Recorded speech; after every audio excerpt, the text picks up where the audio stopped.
Hello and welcome to our dive-in session today. So just an introduction for myself, I'm Kirsty Duncan and I am Skills Coordinator at CSIC. Our dive-in programme is about training and it's a training development programme. We want to give businesses the tools and skills they need, whatever stage they're at, to establish or enhance their diversity and inclusion offering to staff. The 12-month programme has been developed in partnership with Equate Scotland, with SMEs accounting for around 95% of Scotland's construction industry. The programme has been specifically tailored to provide them with the advice and guidance to implement real change. While COVID has shifted priorities towards recovery, the DiveIN programme will support and encourage businesses to promote diversity and inclusion, ensuring that it remains an important topic of 2021 against the backdrop of Brexit and challenges of lockdown.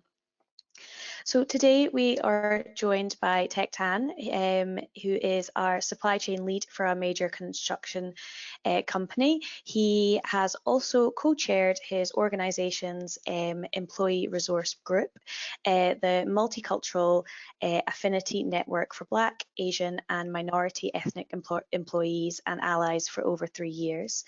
Teik has also delivered diversity and inclusion webinars for several layers of the construction supply chain and has hosted D&I site training, ensuring critical support reaches sites.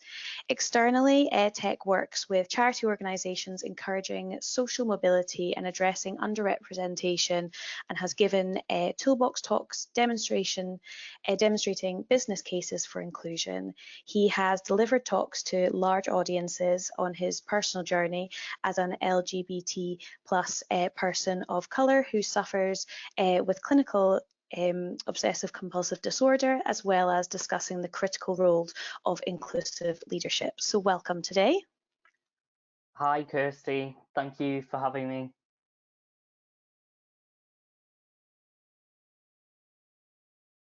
So I'm Teik Tan, and I'm the supply chain lead for Balfour Beatty Highways.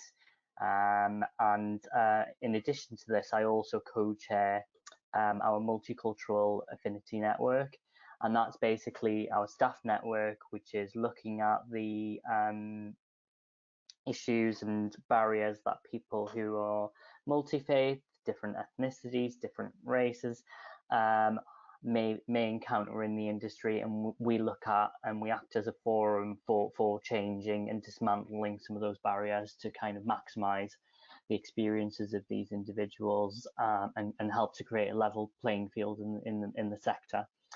And this does interface with my role as a supply chain professional as well, and I do embed a lot of my diversity and inclusion work into that role. So I've been with my current organisation for about 4 years, and as I said, taking quite an active role in helping to create an inclusive culture throughout the sector. I've been involved with the sector, I'd say, for about 7. So what happened was I'd sort of fell into a procurement role within a estate's function for an educational establishment several years ago. I had no idea what procurement was, but the skill set and the profile looked interesting, and I took the role. I gained some exposure to some of their construction related projects, so both in terms of like new build projects and also in terms of some of the maintenance activities being conducted. And I found it just incredibly interesting, and it was quite a surprise to me because I'd never thought of construction as an industry that it wasn't on my radar at all as a career focus of mine. But I really just liked being able to, it sounds weird, but to be able to touch, feel and smell the work in person, to see the construction throughout the entire process. And this is kind of where both my interest in procurement, supply chain management and the construction sector were born. I wasn't aware of the diversity and inclusion profile in the construction sector and some of the adverse challenges that different underrepresented groups faced at this point. Just to give everyone background on me, I am openly gay. I'm an ethnic minority, obviously, and I have a hidden disability. As Kirsty has mentioned, I have OCD. I'm also from a working class background as well, so I do belong to multiple underrepresented groups. Despite this, when I first joined the sector, I didn't have an imperative to help create an inclusive culture. For me, diversity inclusion was always kind of a worn out tagline at the end of a job advert, with little substance, and I didn't think it mattered. And naively, I believed that performance and hard graft and just putting in the time would help me work through any barriers that I might encounter. However, I have historically and unfortunately experienced gossip around my sexual orientation. So initially my approach was just not to mention it because it didn't have anything to do with my performance or capabilities at work. Why should I, sort of thing? But I did experience some adverse gossip around that. And I also had some unpleasant experiences with, being told to get an English name if I was going to live in this country. I've heard inappropriate comments in the sector towards women before. I think many of us have. And, I also felt that disabilities weren't understood in the broadest sense. And that even when they were understood or someone knew about a particular diagnosis, it wasn't always accommodated for in the best way. And so I developed quite a stark awareness to some of the iniquity that surrounds us, not just in the workplace, but also in society. And to the fact that sort of performing well and working hard just wasn't going to be enough. It wasn't going to cut it.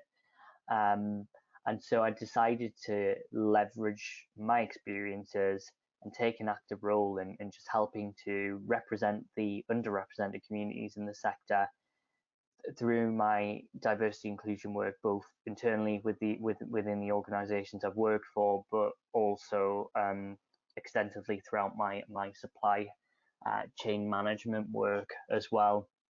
And it's very refreshing to hear that a lot of your audience are small and medium enterprises.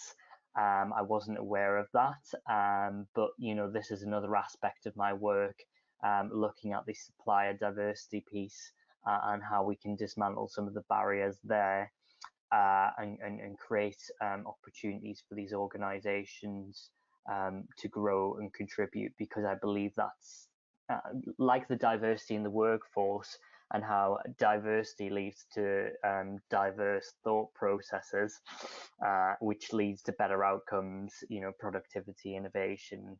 There's so many of them. Those benefits are mirrored in the supply chain realm as well. And it's not just to do with race or gender or ownership or anything like that.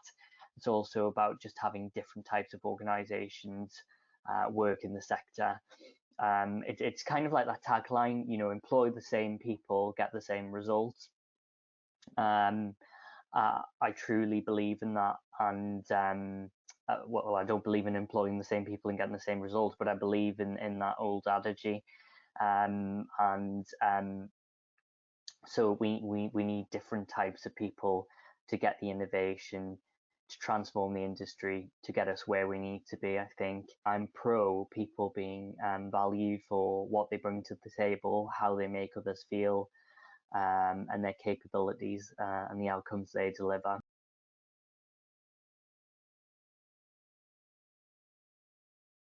Well, I would just like to give the audience like a Cliff Notes context on OCD and how it impacts me. I won't go into the full podcast, but basically, for those of you who may not know, Obsessive Compulsive Disorder is a mental health diagnosis. And with this disorder, the person with the condition has recurring and repetitive behaviours that they are not able to control.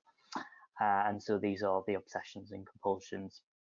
In terms of how this impacts me, impacts me in a myriad of ways. I mean, it can be anything from me having to repeatedly check if my stove is checked off, is switched off, sorry, not checked off, multiple times during the night, to me, running back to the house to check if the doors are locked, to me having to put sunscreen on every hour when I'm particularly anxious, to in really high stress times, I've actually, had quite some irrational beliefs and been convinced that I've contracted awful diseases like meningitis just by touching the wrong wall, which sounds absolutely bizarre, I'm sure, to many of your audience. But it's, and the thing is, as sufferers of OCD, we know on a cognitive level that isn't true. You can't catch meningitis by touching a wall. But the feeling and the gut doesn't tell us that. There's kind of like an anxiety there that doesn't match up with what we know. And the only way for us to manage that anxiety in our heads is to act out on a compulsion to make the intrusive thought go away. And just to answer your question around coping, I guess there's two aspects of this: how I've coped in a general sense, and how this applies in the context of work. In a general context, I do take medication. I know not everybody needs medication, and it's not the route everyone wants to go in down in terms of managing their mental health. The cocktail I'm on helps me to just turn the volume down a bit on everything. I also follow quite a strict diet most of the time. I try to promote good sleep hygiene, and I'm a regular gym user. I think gym has been, phenomenal for my mental health personally. And just I've learned to build resilience and manage stressors where I can. I think within the context of work, how I've coped, in addition to building this resilience, which has helped me in the workplace, would help many people, I'm sure. I've coped by kind of educating those around me about my condition. So the activities haven't been as much internal at work, they've been external. I don't mean this in a patronizing way at all, but it's often misunderstood, OCD. I think there are thousands and thousands of disabilities, some of them mental health related and some of them physical, and it's just difficult for the average person to get their head around. On top of that, overlaid over that, these disabilities and conditions affect different people very differently and manifest in different ways. So for me, coping was educating others and telling my story. And I'd recognised that changing the system was key to enabling access and inclusion for others.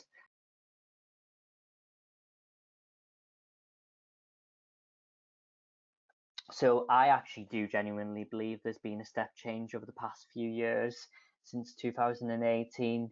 I feel that this step change has been kind of supercharged, and I'm sure you'll agree, by some of the tragedies and some of the things we've seen on the societally on the global stage. Some of the things I've been impressed with, just going back to what the sector's achieved over the past few years, has seen many major contractors and clients make public pledges with diversity and inclusion commitments. So they're being transparent with all of their stakeholders, which is impressive and builds a sense of accountability behind these targets, and definitely demonstrates the intention is there. And we're also seeing a growing interest in things like supplier diversity, which is obviously a passion of mine as well, and an acknowledgement for the much needed innovation capability jolt that this sector needs to meet some of the imperatives and initiatives we're trying to deliver, which are really ambitious when we think about it. Digital transformation just being one aspect. We really need to get ahead of the curve in that space if we are to survive as a sector. I believe that we need innovation and we need new ideas. I think there's more of an awareness of the benefits of diversity and inclusion in the sector as well. And I've noticed that sector leaders are more conversant in the subject matter and they're more confident in having those conversations. There is still work to do, but I believe we're headed in the right direction. And as I say, this is because smart commitments have been made through action plans such as the one you've mentioned, and that these are being publicised as well. This builds some impetus for change there. I believe there's more of a culture of transparency, and that's why these pledges are being shared. And we've stopped trying to avoid having difficult conversations, which is something historically the industry has not been good at, having honest conversations about sensitive topics.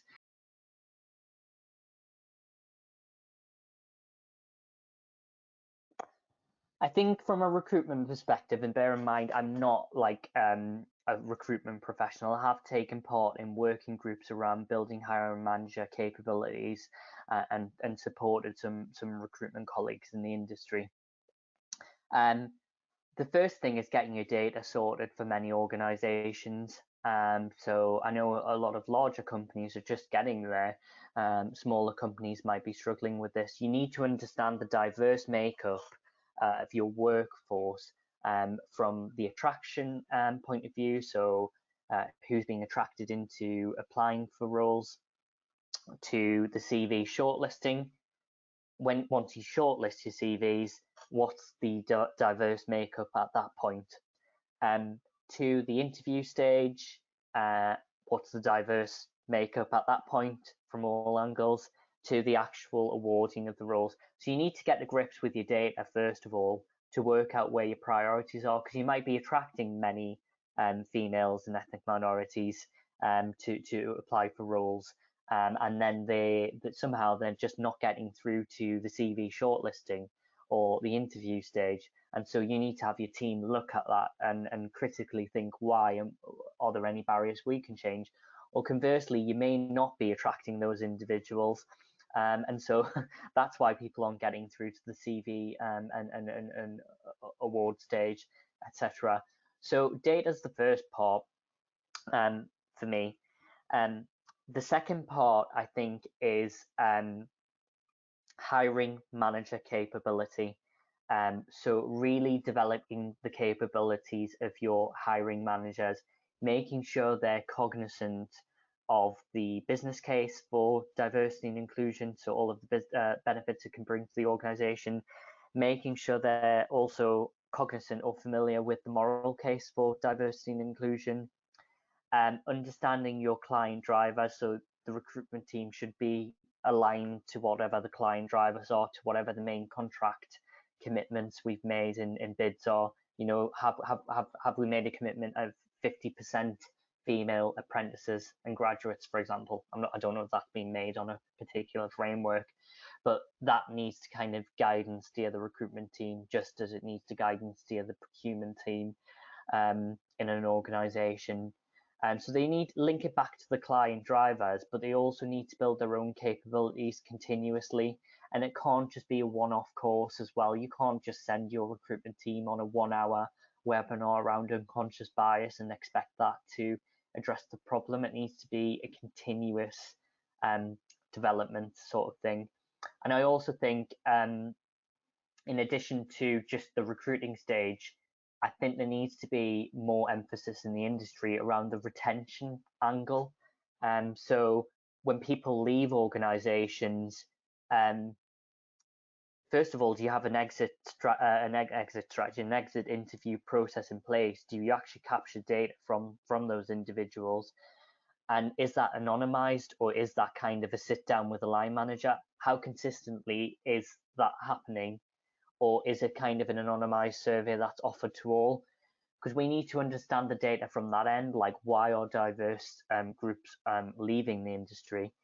And then once we've got to grips with that data, it needs to kind of feed back into the recruitment process and back into the management guidance to kind of look at how we can resolve some of the drivers that have made those individuals leave the sector. Because I think when people leave the sector, leave the company, or leave the sector, which is even worse.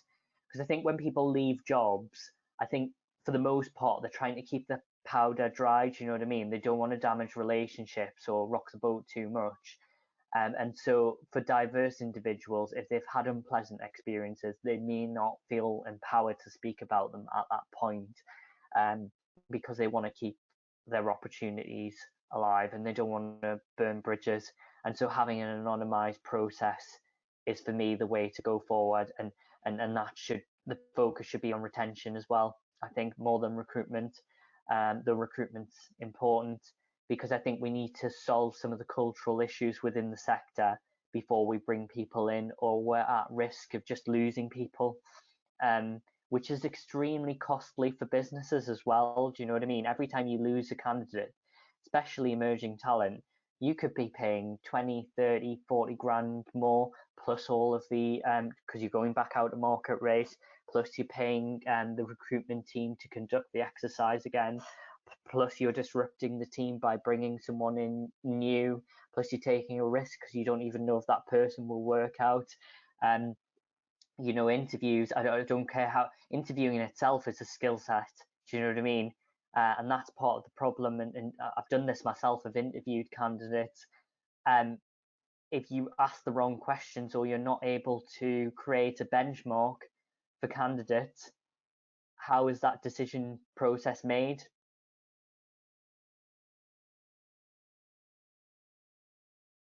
So for all organisations, and I'm trying to be inclusive of smaller organisations as well, the two improvements I want to propose for the sector are, I think a lot of it, we need some sort of assurance from the client in all of the different industries.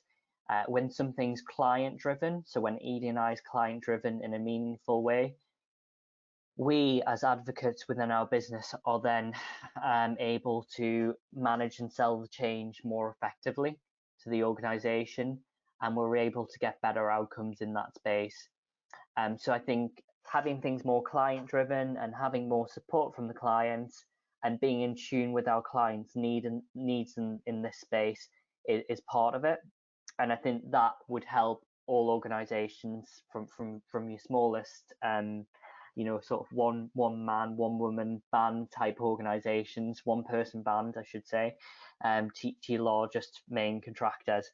I think the other thing that all organisations could do, so even smaller organisations, is connect their leadership teams, their senior leadership teams, their executive teams, with the diverse communities they're supporting and the diverse talent within their organisation. So putting in place a reverse mentoring program, hopefully with an action plan to come off the back of that, is the other second big thing the industry can do across all organisations, because they need to walk a mile in someone else's shoes often. And also, I don't think they should just have one reverse mentor representing diversity and inclusion. Once you've had one reverse mentor, get another one, get someone from a different ethnic group, get someone with a disability or a different disability, get a new mother in the workplace to reverse mentor you and advise you on what she would like to see in terms of supporting, you know, her with some of the life changes she's experienced and maximizing her potential. So it needs to be a continuous thing as well. It can't just be a one-off tick box exercise. So those are the two things. Thank you very much. Thank you for joining us today, Teik. That's been great and really useful information that you've shared with us today. So finally, thank you to everyone listening. And to find out more information on how you can be involved in DiveIN, we'll share the links and Teik's information as well. So thank you again.